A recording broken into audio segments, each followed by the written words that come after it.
Problemado ka ba sa budget? Tinitingnan mo ba ang wallet mo at parang laging kulang na kulang? Philippians chapter 4 verse 19, But my God shall supply all your need according to His riches in glory by Christ Jesus.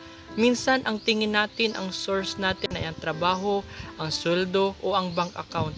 Pero ang totoo, ang mga yan ay channels lang. Ang tunay mong source ay ang Diyos. Hindi nauubusan ang Diyos.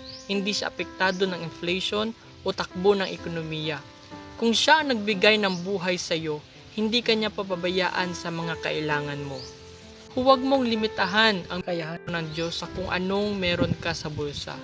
Magtiwala ka sa kanyang riches in glory. Ubusin mo ang mga pag-aalala at palitan mo ng pananalig. Your wallet might be empty, but God's resources are overflowing. He knows what you need and He is faithful. Look to the provider, not the provision, and He will never let you down. This is 1 minute of faith for real life, and to God be all the glory.